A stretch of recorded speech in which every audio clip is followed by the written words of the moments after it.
Estoy de nuevo aquí explicando la fosforilación oxidativa, que es la continuación del transporte de electrones.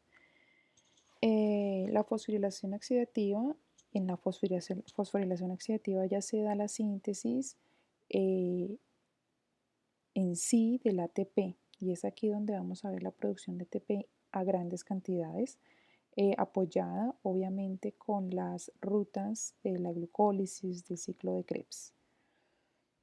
Pero todo esto se da mediante el transporte de electrones. Entonces, como lo dije en el video anterior, pues la transferencia de electrones se da a través de la cadena de transporte de electrones y está favorecida energéticamente porque el NAD es un dador de electrones potente y el oxígeno molecular es un ávido aceptor de electrones. Es aquí donde vemos las reacciones redox involucradas en el transporte de electrones, en donde uno se reduce, es decir, gana electrones, y uno se oxida, es decir, pierde electrones. Sin embargo, el flujo de esta pérdida y esta ganancia de electrones hacia el oxígeno y desde el NAD hacia el oxígeno no provoca directamente la síntesis de ATP.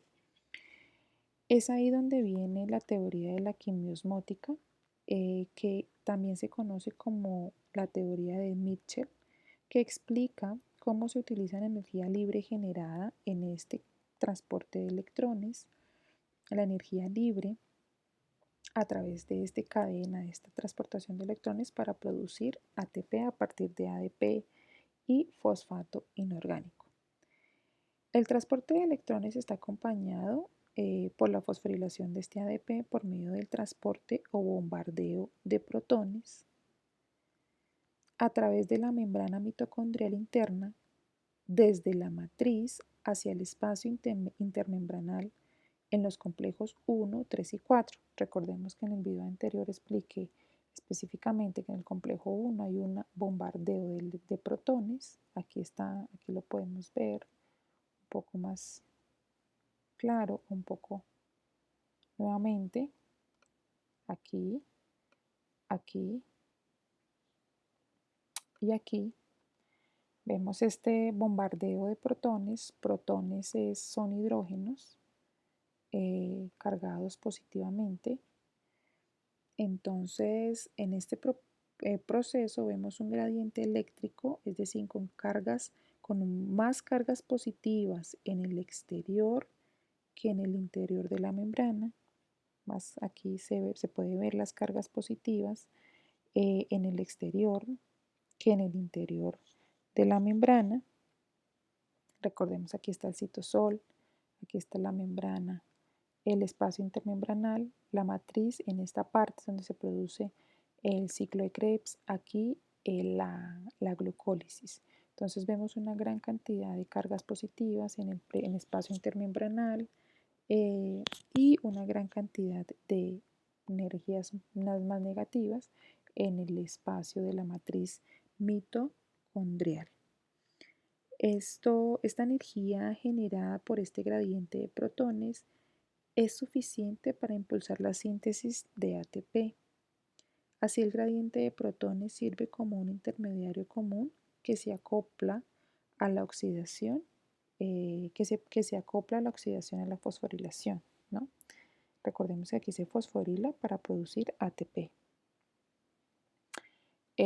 Aquí vemos que hay una producción eh, hay una producción de protones un poco más alta en el espacio intermembranal, y en la matriz hay una cantidad de protones menor que en la parte externa. Esto indica que si tenemos una cantidad de hidrógenos protonados, bueno, de hidrógenos con cargas positivas o de protones más bajo, significa que tenemos un pH más alto y aquí un pH más bajo por la cantidad de H positivos o de protones presentes en este espacio intermembranal. Aquí también lo podemos ver, vemos que en la matriz hay una menor cantidad de cargas positivas, pues es decir, tenemos más cargas negativas, y aquí una mayor cantidad en el espacio intermembranal de cargas positivas. Y estas cargas positivas en el espacio intermembranal es lo que me permite aquí entrar a la producción de ATP. ¿Por qué? Porque estos protones que se bombardearon a través de estos complejos son los que van a entrar a este complejo que se llama complejo ATP sintasa, que ya lo voy a explicar.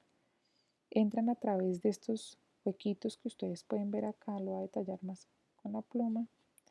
Con estos huequitos que ven acá, pasa el protón y hace girar este sitio, este anillo.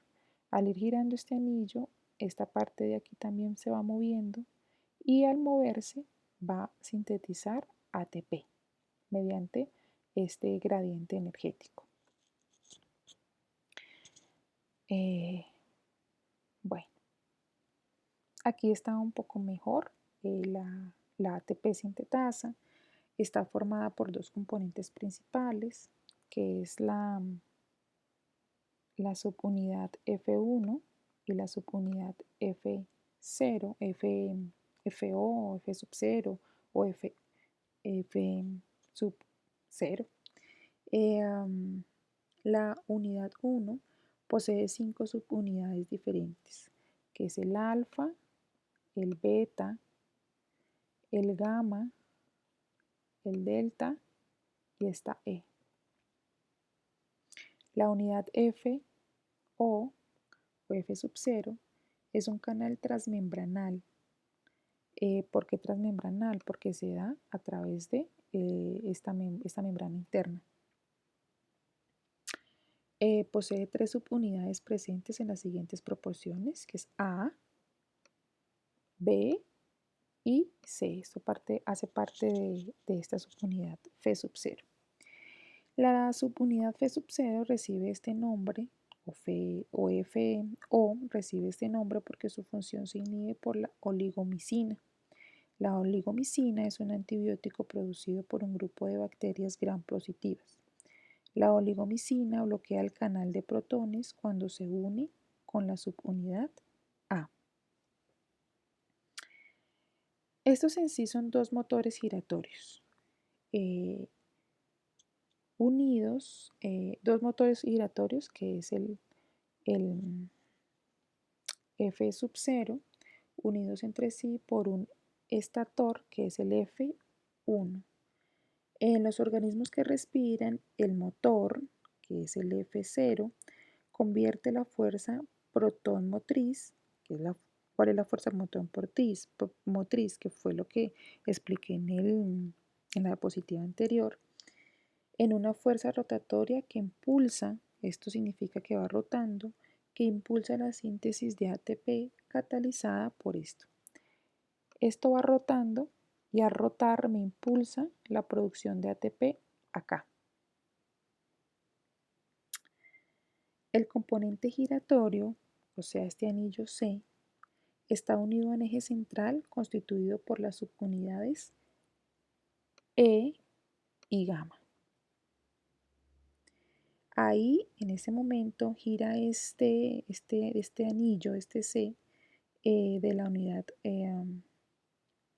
Al girar esto, va girando esto y de esta manera gira gira esto, esta parte rosa. Bueno, entonces la hipótesis que expliqué en la diapositiva pasada o la teoría de la quimiosmótica propone que una vez que los protones se han bombardeado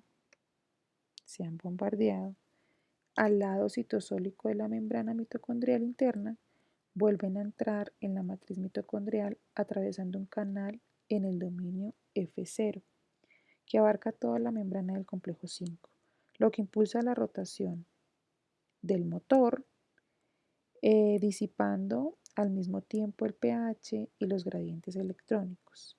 La rotación de este motor causa cambios conformacionales en el dominio extremo membranoso, lo que permite pues la unión de ADP más bifosfato y la producción de ATP. Entonces en la siguiente diapositiva voy a explicarlo un poco mejor, un poco más separado para entenderlo con más especificidad. Entonces, aquí tenemos nuestra ATP sintetasa. Este ATP tiene un mecanismo, que es este, que es el mecanismo de transporte protónico, que lo vemos acá un poco más grande. Este mecanismo, este transporte protónico, por la subunidad F0, se da cuando la subunidad C, o la unidad como rosadita, se une a un protón desde un lado de la membrana y de cierta manera se va alejando de la subunidad A, que es la subunidad azul. Es decir, aquí se puede ver que el protón, que el protón entra y ocupa este lugar vacío que dejó el anterior protón porque este protón fue liberado hacia la matriz.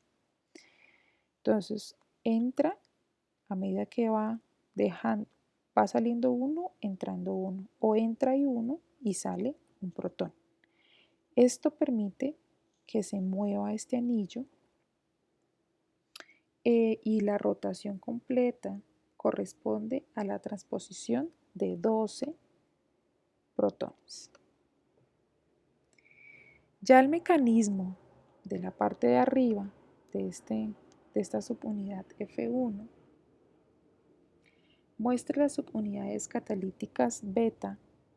Vemos que el beta está en estos tres colores, que son estos tres, del componente F1. Cada una de las tres subunidades beta adopta una conformación distinta: abierta, laxa o tensa. Abierta, que es opened, laxa o tensa. Los sustratos ADP y pifosfato se unen a un sitio laxo. El ATP se sintetiza cuando el sitio se forma tenso, y el ATP se libera cuando la subunidad se abre, que es el open, ¿no? Entonces ahí es donde se sintetiza y se obtiene el ATP. Los cambios conformacionales son inducidos por la rotación de 120 grados de la subunidad gamma. Esta subunidad gamma es esta, que está acá, es esta flechita, por así decirlo, morada, que representa de manera arbitraria que cada rotación de 120 grados genera 3 subunidades de ATP. Es importante ver que al abrirse entra nuestro primero ADP con el pi. Esta se acopla en el lado laxo y se sintetiza en el lado tenso. Cuando la subunidad gamma está direccionada en el lado abierto, ahí es donde se produce la síntesis de ATP. Entonces ustedes pues podemos ver que los protones me hacen girar este anillo. Este anillo, al ir girando, pues me permite el giro de este subunidad Y, lo cual me va a permitir girar únicamente las subunidades beta, y que estas subunidades beta, al ir girando, me va a producir el ATP. Esta subunidad B y esta subunidad delta me retiene las subunidades alfa, y esas no se van a mover. Únicamente se mueven las subunidades beta, que son las importantes en este caso, principalmente para la producción de ATP. Ya aquí el rendimiento energético del metabolismo oxidativo. Entonces, la glucólisis, el complejo piruvato deshidrogenasa, que es cuando el piruvato pasa a acetil-CoA, y el acetil-CoA entra al ciclo de Krebs, me genera un gasto neto de energía, gasto neto no, una producción neta de 4 ATPs, 2 FAT y 10 NAT. En el video de ciclo de Krebs yo les expliqué que por cada NAT se generan 2.5 ATPs, por cada FAT se generan 1,5 ATPs. Entonces, como son 10 NAT, multiplicamos 2.5 por 10, me da 25 ATPs. Y por cada FAT lo multiplicamos por 2 porque son 2, me dan 3 ATPs. Entonces sumamos 25, sumamos 3 y estos 4 ATPs que provienen de acá. 25 más 3 más 4 me dan 32 ATPs formados en el metabolismo oxidativo a través también finalmente de la fosforilación oxidativa gracias al transporte electrónico. Entonces pues llegué hasta aquí. Muchas gracias por su atención. Cualquier duda que necesiten me pueden consultar. No olviden que también se pueden apoyar en la literatura, en los libros que les he compartido para profundizar el tema. Entonces, muchísimas gracias.